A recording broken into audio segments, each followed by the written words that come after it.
guys, welcome back our channel Rider Machine. நான் தான் உங்க கணேஷ் பேசுறேன். இன்னைக்கு நம்ம எங்க வந்திருக்கோம் அப்படினு பாத்தீங்கன்னா Ozone Autocare வந்திருக்கோம். சோ இங்க என்ன பண்றாங்க அப்படினு பாத்தீங்கன்னா இன்ஜின் கார்பன் க்ளீனிங் பண்றாங்க. சரிங்களா? சோ கார்பன் வந்து நம்ம எல்லா இன்ஜின்லயும் இருக்கும். சோ அது வந்து நம்ம க்ளீன் பண்றதுனால நம்ம வெஹிக்கிளோட பெர்ஃபார்மன்ஸ் அப்புறம் மைலேஜ் எல்லாமே வந்து இம்ப்ரூவ் ஆகும் அப்படினு சொல்லிருக்காங்க. சோ அதனால தான் வந்திருக்கோம். இன்னைக்கு வந்து நம்ம பைக்குக்கு வந்து கார்பன் க்ளீனிங் பண்ண போறோம். சோ அத பத்தி இந்த வீடியோல நம்ம டீடைலா பார்க்கலாம். சோ கார்பன் க்ளீனிங்ல என்ன அப்படினு சொல்லிட்டு இங்க இருக்க எக்ஸ்பர்ட் இருக்காரு. சோ அவர்கிட்ட கேட்டு தெரிஞ்சுக்கலாம். சோ கார்பன் க்ளீனிங் process எப்படி எல்லாமே வீடியோக்குள்ள போறதுக்கு முன்னாடி நம்ம வீடியோ நீங்க இதான் ஃபர்ஸ்ட் டைமா பார்க்கறதா வீடியோக்கு லைக் பண்ணுங்க, உங்க ஃப்ரெண்ட்ஸ்க்கு ஷேர் பண்ணுங்க, முக்கியமா ரைடர் மிஷின் சேனலை சப்ஸ்கிரைப் பண்ணுங்க. கீழ ஒரு பெல் பட்டன் இருக்கும், அது மறக்காம பிரஸ் பண்ணிட்டீங்கன்னா நான் போற வீடியோஸ் எல்லாம் உங்களுக்கு உடனே நோட்டிஃபிகேஷன் வரும். நம்ம வீடியோஸ் நீங்க மிஸ் பண்ணாம பார்க்கலாம். வாங்க गाइस, இன்னைக்கு வீடியோக்குள்ள போகலாம்.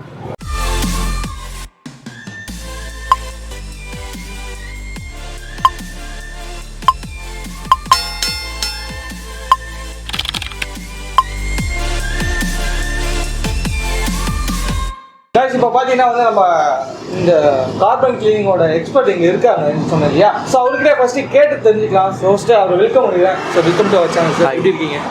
நல்லா இருக்கீங்க. எப்படி இருக்கீங்க? சரிங்க சார், ஃபர்ஸ்ட்டு உங்களை பற்றி ஒரு ஃபியூ வேர்ட்ஸ் சொல்லுங்கள். அதுக்கப்புறம் நம்ம மிஷின், இந்த ப்ராடக்ட், இந்த ப்ராசஸ் பற்றி நம்ம தெளிவாக ஒரு டெஃபினேஷன் கொடுத்துருங்க. கண்டிப்பாக. இது வந்து பார்த்தீங்கன்னா engine decarbonising centre. Okay. So engine decarbonising என்னன்னா நம்ம வெஹிக்கிளில் வந்து பார்த்தீங்கன்னா கார்பன் டெபாசிட்ஸ் இருக்கும்.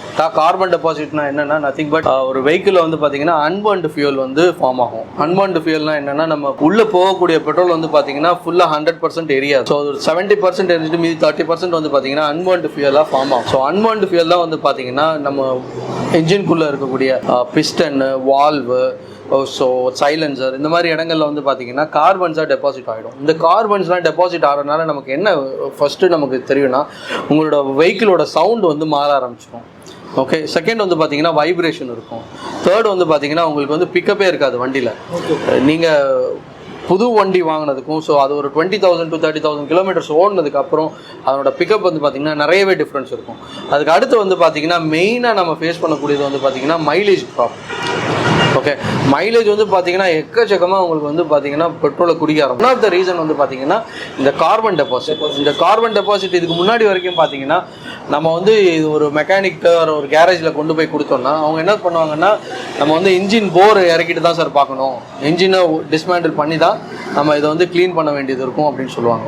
பட் இந்த ப்ராசஸில் இந்த ஹெச்ஹெச்